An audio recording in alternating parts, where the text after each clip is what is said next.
All right, so we have a very special treat for you guys today. I'm very excited about this. So we're going to be talking to my friend Tommy, who at his highest weight was over 900 pounds. Over 900 pounds. I actually met him because he was here in a live stream, and he just was commenting. He was like, yeah, I used to be 900 pounds. I was like, dude, wait, what?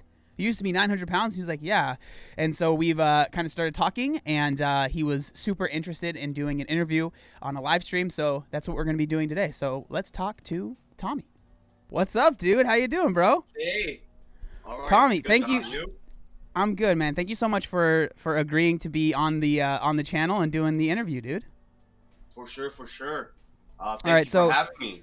of course, man. So the first question Wow, that it's a I pleasure. Of course, I'm super happy to have you here. So the first question, I think the most important one that I'm going to ask you today is, so you were at 910 pounds. So why not get to 1,000, bro? I'm just, I'm a quitter. you were so close, man. You were so close. Trust Um, me, I've heard that before. Not in a positive way, but from the haters saying I was a quitter. Why did might as well not make it to 1,000?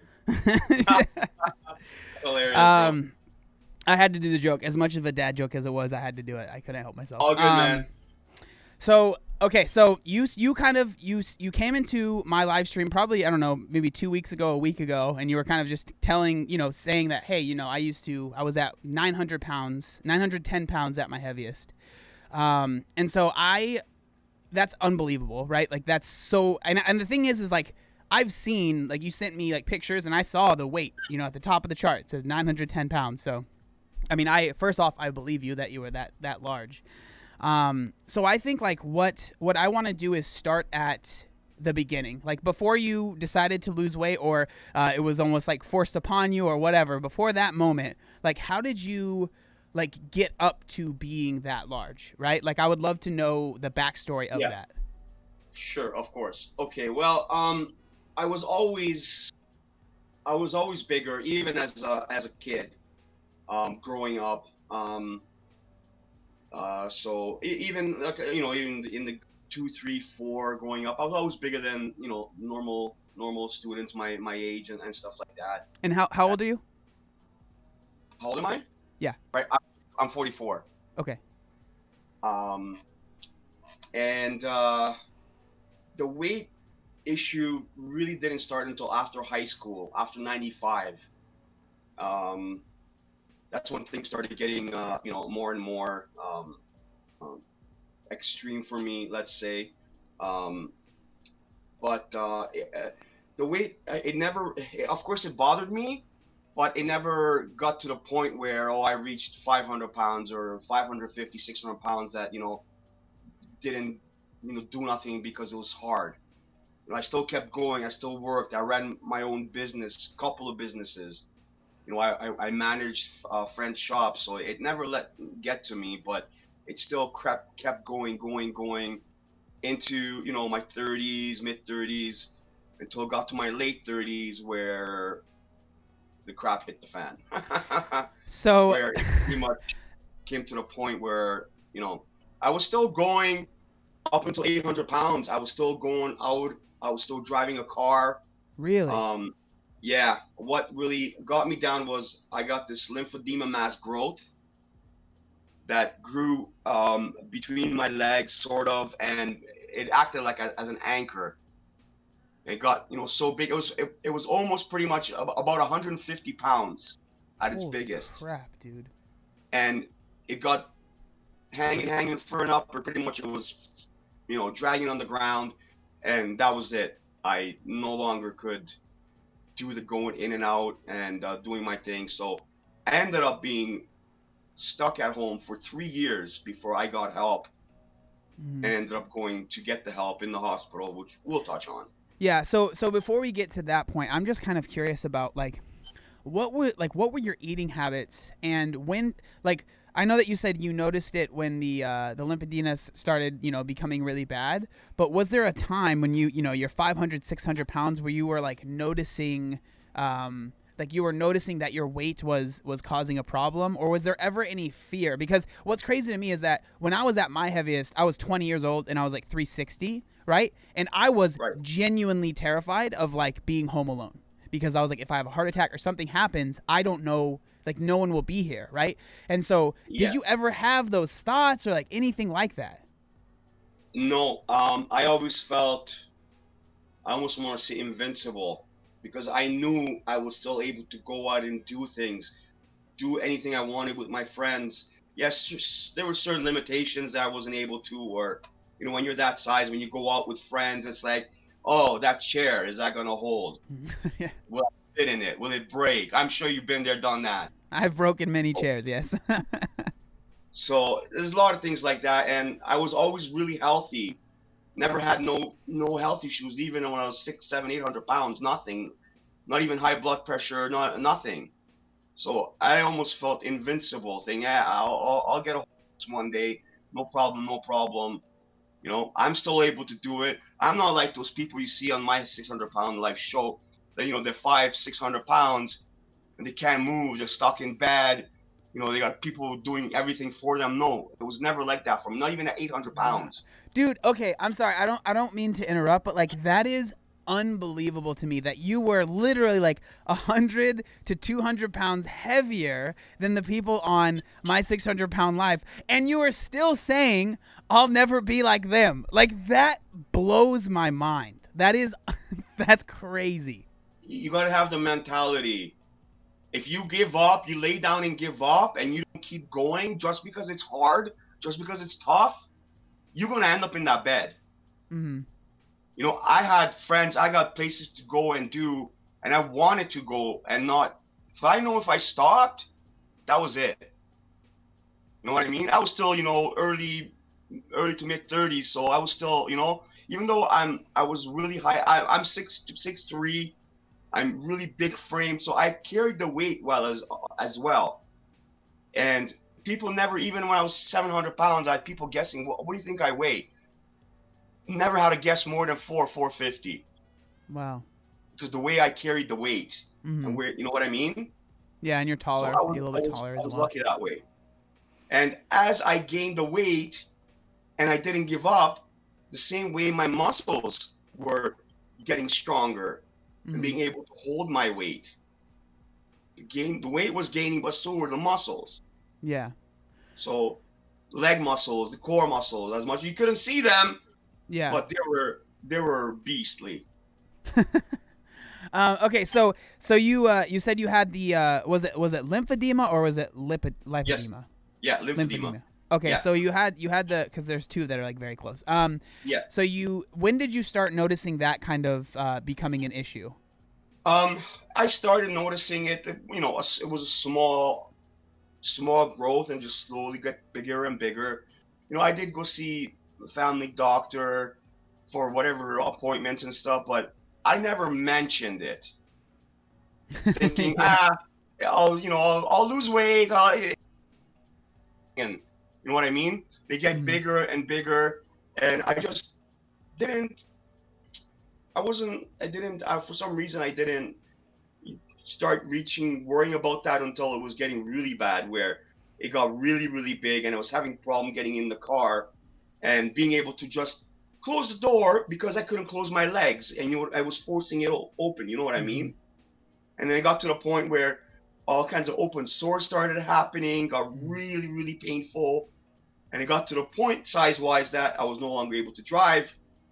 And like I said, once you stop, it just snowballs, It just, and that's yeah. exactly what happened. I was no longer So. able to go out. Mhm. December of 2012 was the last time I went out, until the time I spent 3 years right down here. I was still, even though I was that big, I was still managing to waddle my way from my bed to couch to washroom.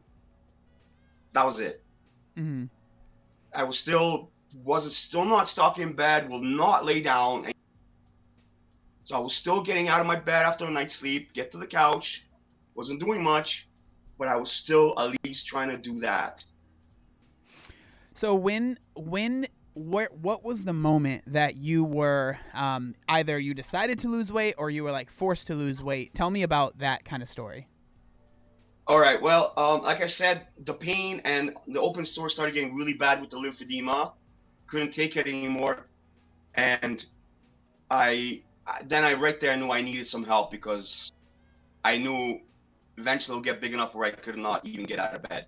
Mm-hmm. So luckily, a year or two before I got stuck at home, I went to a friend's cottage. I met a girl there, and became Facebook friends, whatever, blah blah blah.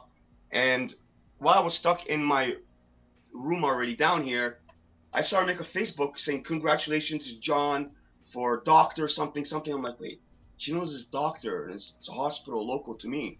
Turned out it was her stepdad, and he was the chief general surgeon at this hospital. And I reached out to her and said, listen, I got this and this problem. I need help. I said tumor at the time. I didn't know what the heck it was. And Were she's you like, oh my God, why? was that hard for you to like reach out to someone and because it seems like you seem to be a very like you like to do things your own, you like to be self-sufficient, Yeah, you like to you know what I mean, you seem like a very like iron-willed kind of person. Yeah, so, I like to be in. Go ahead, sorry. Yeah, you like to be in control, it seems like. So was it hard for you to kind of be like, hey, this thing has gotten out of control and I need help here? Yeah, because I hate asking for help. I like doing things myself. But I finally came to the point where I said, you know what, Tom? You can't. Mm-hmm. And just from the pain I was in and the struggles of just doing the basic things I had to do, I couldn't. So I saw that post by her, and thank God that I did. I tell her every day that I don't know, I probably would not be here today if I did not magically see that miracle post. Mm-hmm. So she texted her dad and said, let me see what I can do. A couple of days went by. I messaged her. She's like, he didn't know what to say. He said, you know what, just call the ambulance, non-emergency, phone line, get them to bring you down to the hospital in the emergency department. We'll take it from there. And so this was at your heaviest weight? Yes. Okay, so you give them December 10, 2015. December 10th, 2015. Okay, so you give them the call, and then what happens after that? The ambulance people send out a team to my house to assess my living situation, where I am, how can they get me out of the house, stuff like that. They came in, checked everything out. All right, then they called in pretty much within half an hour, fire department to get some strong guys. Yeah, clearly. And they said, all right, well, ready to go. I'm like, now really? Like, it was like, yep. I'm like, okay. So they got me out to get the stretcher. I had to get out to the stretcher outside. They couldn't bring the stretcher in the way the stairs and everything are. So basically they put this like a bed sheet or whatever they used on my bed. Mm-hmm. And they just used that as you know what I mean? Yeah. Grabbed all around, just picked me up and like. So were you not able to walk at this point? I was, but they told me don't. Okay. So because then when I get outside, I would have to get on a stretcher, and it was just easier for them, since I'm already laying down, for them to just boom, Mm-hmm. And got on the stretcher, and I did. Rachel, I sent a picture. I have one picture where them loading into the ambulance there. Yeah, we're gonna put once the video's up, we'll have pictures over the video and stuff. So. Sure, awesome. So we left around 11 o'clock or so, 11:30. We got there. The hospital's not too far. Pull into emergency, and everyone's just there with the fire department pulling in with me, and all the doctors and nurses are just like, okay, who told you to come here? Why you were here? Am I thinking, what do you mean why I'm here? What do you think I'm here? Bored. I'm bored. Yeah. And they said, who told you to come here? And the doctor, the emergency doctor, was like being really rude. Mm-hmm. Like really rude about it. I said, I dropped the doctor's name. I don't want to mention names. Yeah, it's fine. He's a chief general surgeon at this hospital. I'm sure you've heard of him. He's like, oh yes, Dr. So-and-so. I'm like, yes. He's like, I'll talk to in Messenger or Facebook with the daughter. He's like, oh, so just because this girl told you on Facebook to come over here, I'm like, did you just not understand? He said, this is the daughter, Mm-hmm. and the doctor himself, told me to do this. Mm-hmm. I just shut right up. He made a phone call to the doctor, and next thing you know, I'm being checked in, VIP to the front of the line, and 12 hours later, I'm upstairs in my own room, starting my journey. That's unbelievable that the doctor acted like that. I got really lucky. I got really, really lucky by meeting that girl, and that girl reaching out to his to dad, and him. Unbelievable doctor, unbelievable staff. Everybody that's been involved has been absolutely. I've had a lot of luck, a lot of help, but I'm gonna have to put some effort in, just a little bit. Yeah. So you get there, you are there for the first day. Like, kind of tell me. So what happens after you get your own room? Where does that lead you to? Yeah, we had a private room. This hospital was just brand new, literally opened 2 months before I got there. It was the most high tech hospital in all of Canada. Everything automated, robots, all kinds of stuff. Mm-hmm. And get in my room. I'm like, oh, I'm here. Millions of doctors in and out all day, already in emergency, coming to see me, telling the same story over and over, how I get here, why I'm here, blah, blah. I'm like, really? I just explained it to like 10 doctors. Mm-hmm. So, settled in. Like I said, it took about 12 hours from 11:30 in the morning to get upstairs around 11 p.m. or so. And by that time, it was, sleep time. They gave me whatever, some pain meds and whatever else to, bandages, this and that. He goes, get some sleep, because tomorrow's another day, and expect a lot of doctors, a lot of specialists. And yeah, I ended up meeting that doctor that who, the daughter that I know, the girl that I know, his father. So what were the first steps once you started? Did you start a treatment? Like, how did you? Because I know you've lost a lot of weight, right? Yeah. So take me through that journey then. Now, I was telling all the doctors that the reason I went there was because of lymphedema. Wanting, what can I do? Can we, is it surgery? Get rid of it. If that was gone, I'd be okay.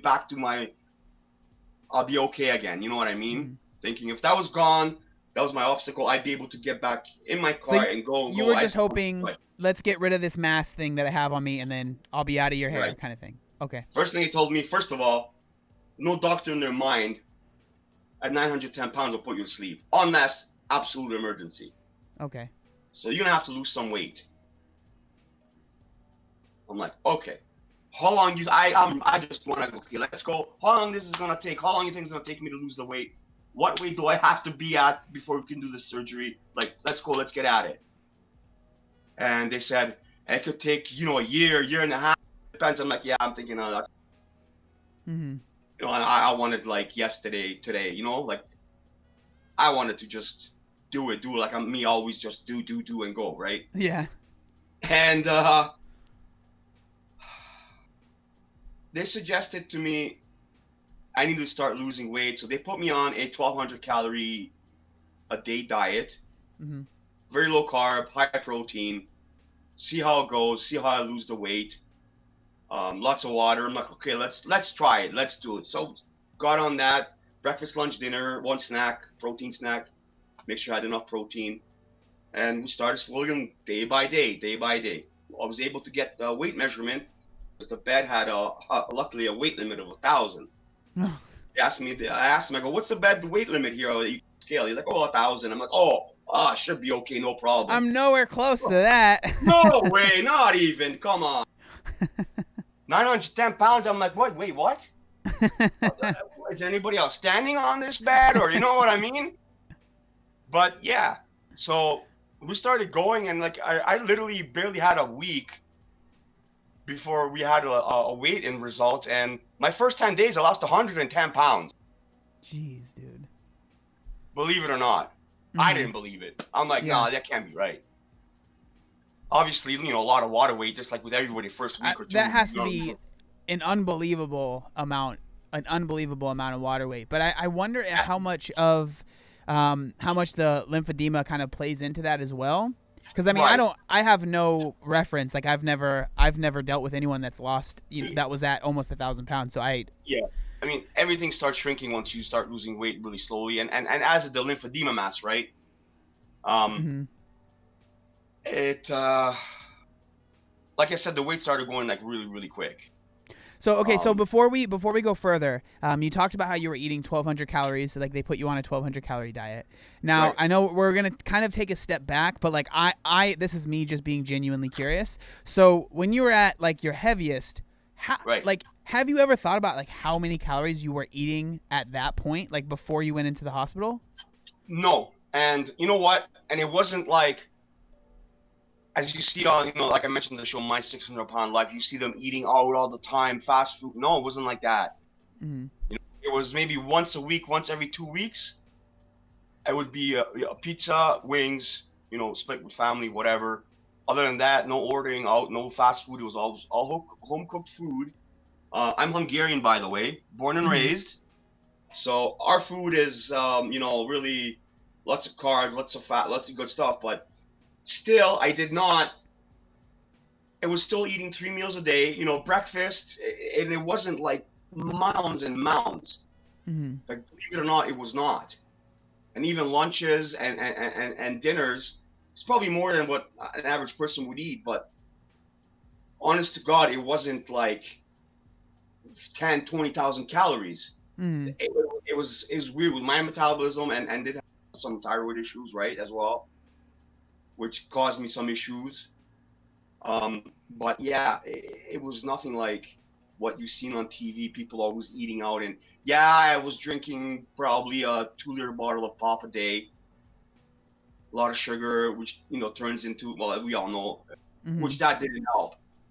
That was a big thing on my part, was a 2 liter of pop, soda pop, as I don't know how some of you Americans might call it, Yeah, yeah. No, I call it but soda. I'm soda, normal. yeah, I'm normal. Okay. So let's go back to the hospital. So you right. lose 110 pounds in 10 days. Take us a little bit further from there. Well, as the days go on, it's still constant doctors in and out and checking on me, and finally get to meet this magical doctor that made this all possible for me. And he told me, he suggested me gastric bypass surgery, Mm-hmm. saying if you want to get to your goal and get that lymphedema mass removed, you need to lose weight, and to get to that goal, you really want it. This will help you. Just think about it, while you're losing a lot of weight with the diet itself.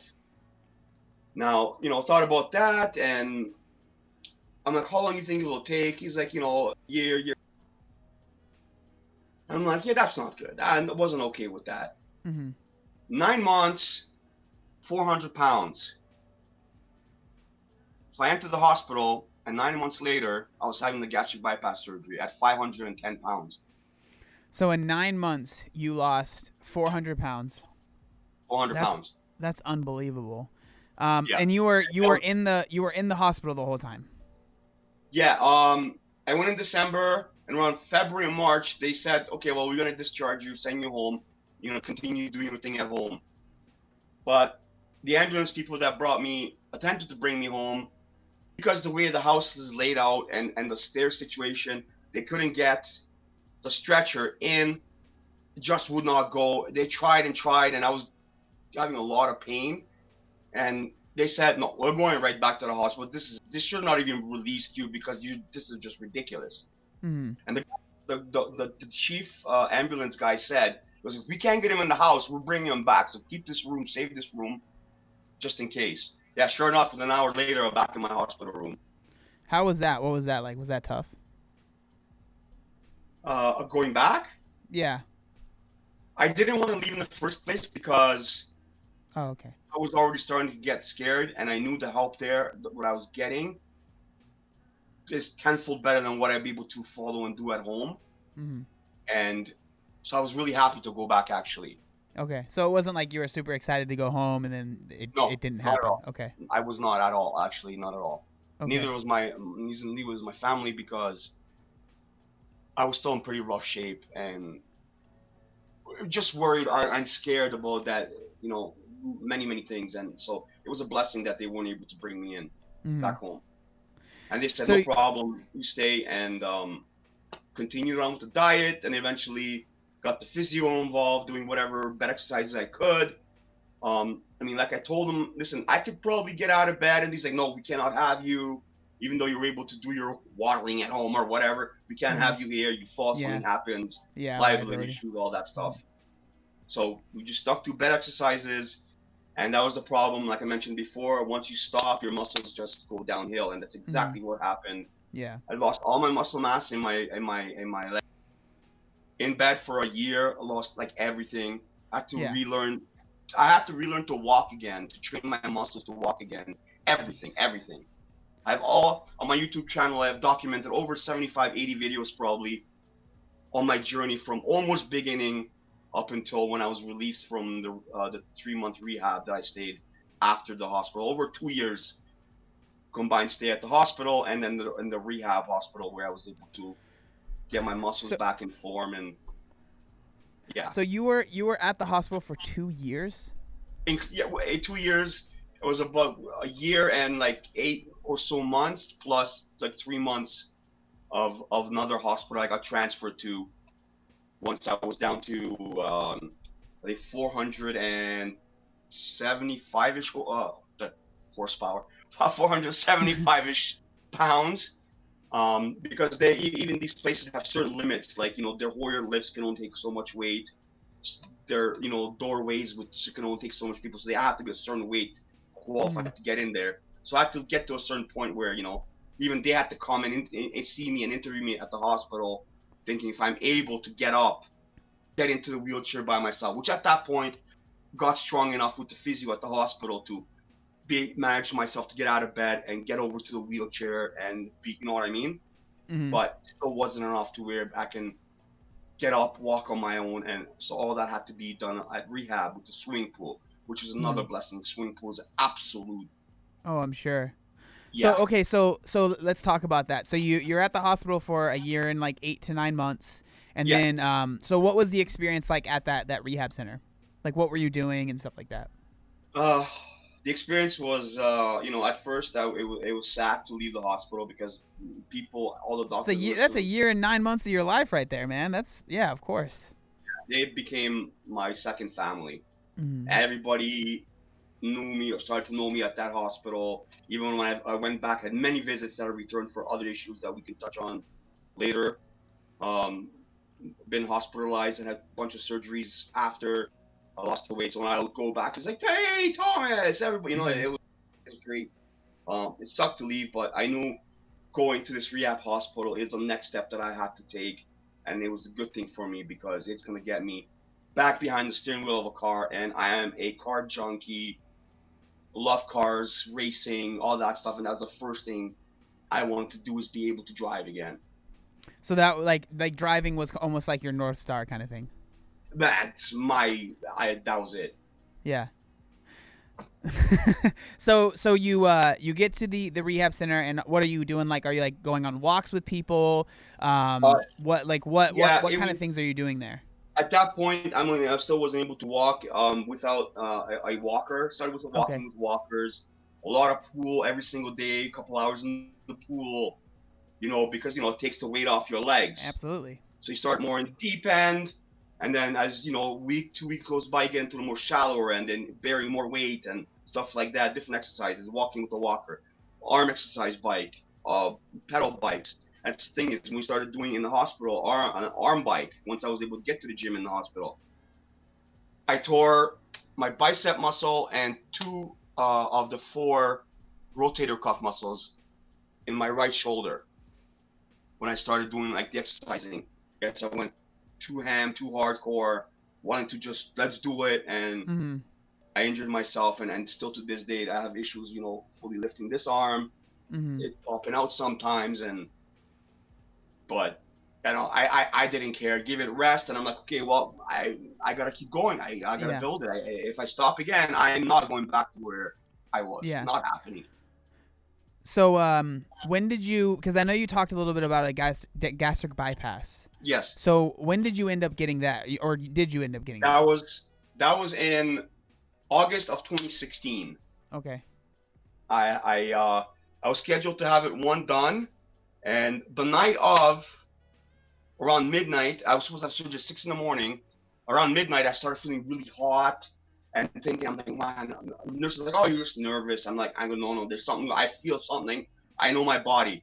Took my temperature. I'm like, whoa, I was like, serious. I got some kind of a stupid infection that came over me, and the surgery had to be canceled because, like, we can't put you under.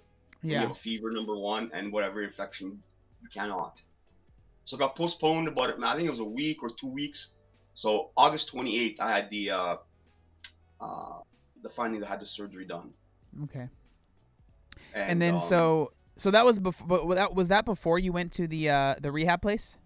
Oh yeah. Rehab was after everything was done. Okay, so you're at the hospital.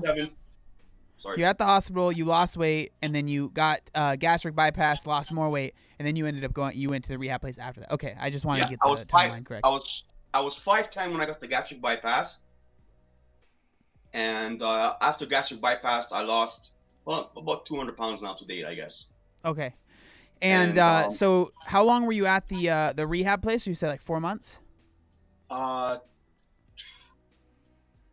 July, August, September, 3 months, just shy of 3 months. Okay, and so tell me about, like, what was it like? What was it like, going home and, like, no longer being in the hospital at rehab? Like, what was that like for you? Man, unbelievable.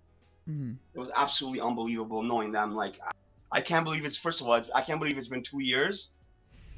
And when I was driving home, I was looking at myself. I'm like, gosh darn it, the seatbelt, it fits with this much room.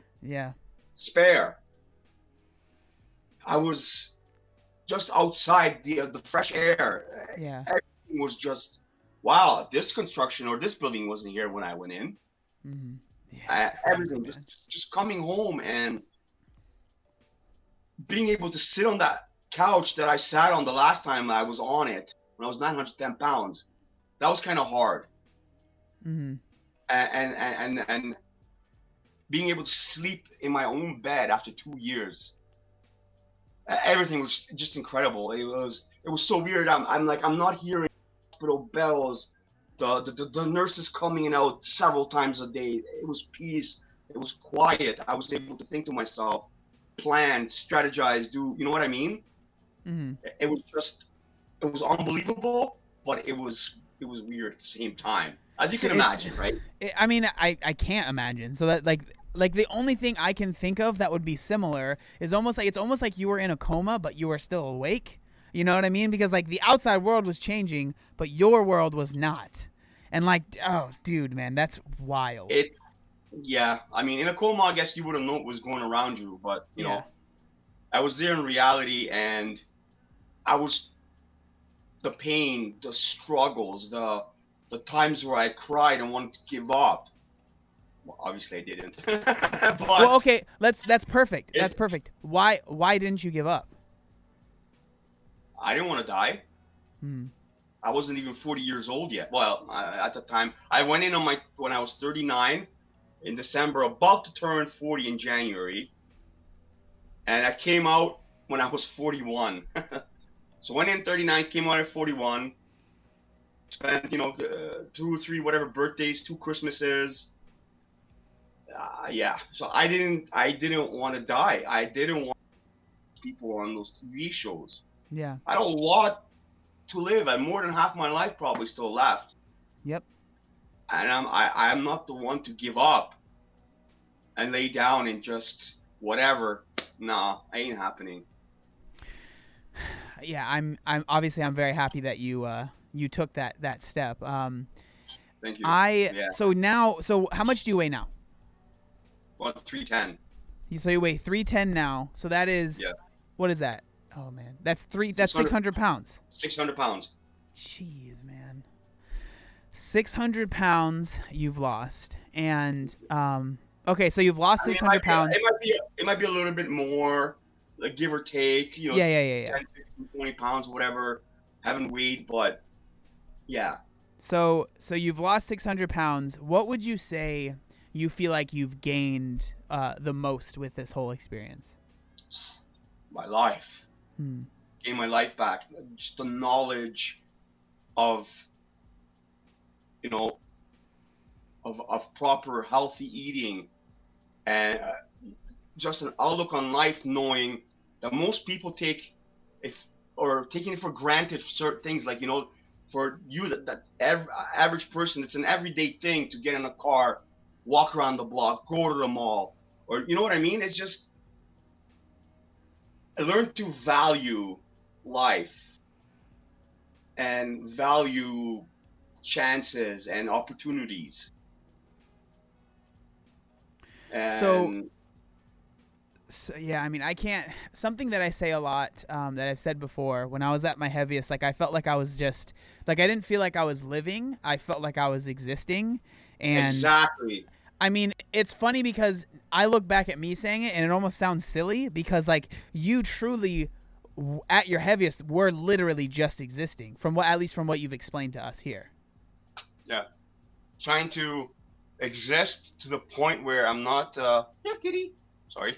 Where to the point I'm not just sack of potatoes just laying there. Mm-hmm. So at least be able to do the minimal thing, knowing that hey, I can still go to a washroom, believe it or not, Mm-hmm. on my own. And yeah, I couldn't do stairs and go upstairs and get my own food, of course, but luckily I had great family and great support. Mom, dad, sister. I don't know how It's much. uh, it's crazy hearing, like it really feels like you got, I don't want to say lucky, but the fact that you went into the hospital when you did, like, because like you said, like you were still able to move a little bit, but say something happened, say you tripped, say something just little It's went happened. wrong, It you has happened. I've fallen and I fall and I can't get up. You know what I'm uh saying? Yeah, it happened, yeah, and I was not able to, and I was had to call for help. Had to call firefighters. jeez, man, really, As much as it is ashamed of, I didn't want to. I tried. I spent 2 hours on that floor. I'm like, do not call the goddamn fire department. uh-huh, I'll get up. But I tired myself out trying so hard that it was just like I came to the point. It's like, you know what? Let me get like 6, 8 hours sleep here. I'll sleep on the floor. I'll wake up fresh and I'll do it. And they just would not allow me. Like, there's no way, man. yeah, I didn't want to give up. Even that to that point, I mm-hmm. didn't want to give up. Yeah. Just with that. So okay, so let's talk about now. So you've lost 600 pounds. Like, what are your goals now? Like, what do you want to do? What are you striving for? Like what pushes you now? Um. Well. Right now, I got a big thing in my life I'm working on. Is I'm trying to start a business with a partner of mine.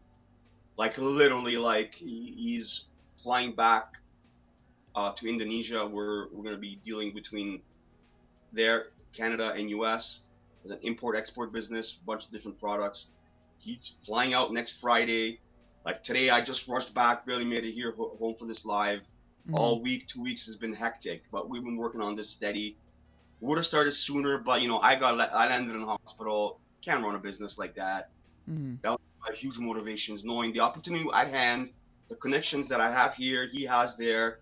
Put them together to do it. Huge potential, and there's a huge things are coming. But without me losing the weight, I could not do it. Mm-hmm. Number one was my health and life, obviously, and number two was get paid. Mm-hmm. Yeah, you can't. I mean, you can't live very much if you don't have any money.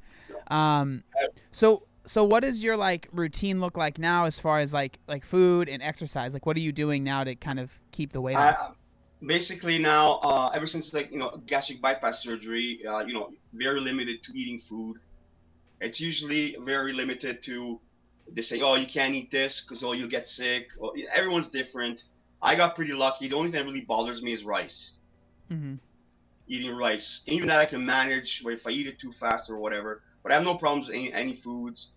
You know, I've cut out the pop. Even with diet pop, they say it's not good to have it after gastric bypass because it could stretch your stomach and this and that. Some doctors say it's okay, but a lot of things after the surgery, I just got turned off from certain foods that I just don't even crave it. You know, like pizza and wings were like my favorite go-to. The wings, I'm not gonna lie, I still love, I still go for, but you know, pizza is just like, once in a blue moon, Yeah. or you know, home cooked meals or whatever, great, anything. But it's recently it's been one meal a day. I know it's because stress from the business or whatever. It's not because I don't want to eat. It's just no appetite or So I try to, when I do have that one meal, I try to make it count. Yeah. So watching the calories and what I eat. So I don't say, oh, I can't have that, or no way, that's a a little piece of cake, or that's a slice of pizza. No, I don't deprive myself. And I always said, people, even if you're on a diet, don't deprive yourself. You deprive yourself and just eat rabbit food all day, you're just gonna snap and lose it, and then one day you're just gonna go back to just fulfilling those cravings that you trying to squash. So I always looked at this way. Even though I was on a strict diet in the hospital, one Saturday, every Saturday, my mom would come visit, bring me a home cooked meal, or whatever I wanted, whatever she had, and that was my thing. Be good all week. Look forward to knowing you're good all week. You can have that treat meal on Saturday. And I always told people too, don't deprive yourself. You really want that Big Mac? Bro, just be good all week and treat yourself to that Big Mac. Fries if you must on a Saturday. Don't make it a cheat day. Yeah. Because you can get into a lot of trouble with a cheat day. Yeah. Just have that one meal. And knowing that you did good, give yourself a pat on the shoulder, back, whatever. And then right back at it, another whole week. Next week, look forward to that slice of pizza. You do it even if you're a Big Mac combo or whatever. You're not going to go thousands and thousands of calories. You do that, you cut your dinner out or cut your dinner down or your breakfast down, but you're going to enjoy that lunch or Big Mac, whatever. Yeah, when it comes to fitness and weight loss, you are the sum of what you do the most, right? And so if what you do the most is eating healthy, and every once in a while, and like when I say once in a while, like literally once in a while, not all the time, right? You have a little bit of a treat, or you have something that is, not considered healthy, whatever that even means. Yeah. I don't see anything wrong with that. I'm glad you agree with that, man. Yeah. Because if you deprive yourself, like I said, eventually you're just only so much you can take, and you're gonna snap, and you're gonna binge, and once you start binging, you're just gonna keep going. Oh, just one more day, or just one more. Oh, just one more meal, one more day, and it's never gonna stop. Yeah, it is.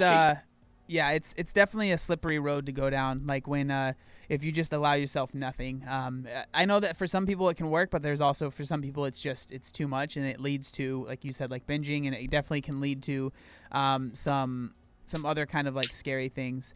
Okay, so before we end, I want to ask you one question, and this is kind of something that I ask everyone whenever I do these interviews, is if you could say like one thing to someone that might be in your position when you were starting, and they wanted to change, what would you say to them, or even to yourself when you were at your starting weight? Well, I've told myself a lot of things I probably can't repeat on camera, but so. Let me just say, what advice or what I would say to somebody who's in my situation, or well, probably not my situation, but being big, and don't be scared to get help. Don't let it get to the point when it might possibly be too late, because you might not be as lucky to be as healthy and strong as I was.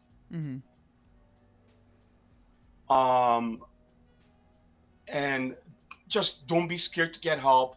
There's a lot of sources out there, and this is another reason why I really started my YouTube channel, and thank you for bringing this up, is I wanted to get my point out to people, and people who were in my situation, is to show them that it's possible. Look at my size. that I didn't give up and I was able to do it.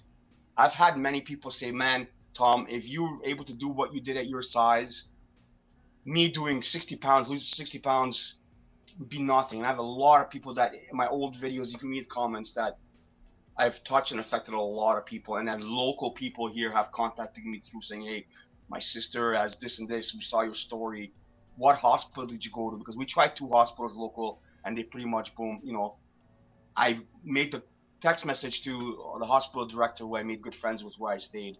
He just laughed at me. He goes, haha, bring it. Tell her to come. What's her name? She gets here, it'll be ready. She'll be ready to get registered and everything.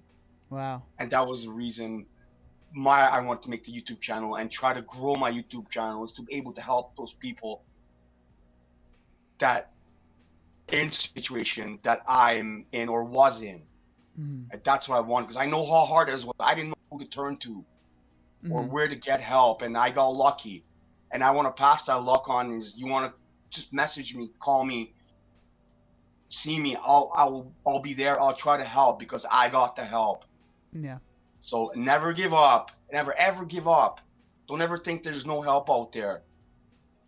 I had help, and I was pretty much just a lost cause. And there's always something out there. You just need to ask. Reach out. Don't be scared to reach out.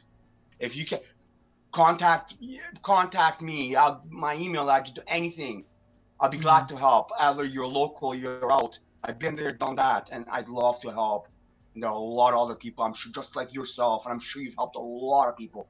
Speaking of, before we end, I was in that hospital bed watching your videos, bro, and you were my inspiration. I looked up to you so hardcore that I'm like, I remember you making videos about your loose skin and you had no shame. You didn't give up. You know what I mean? And I said, I can't wait to get to the stage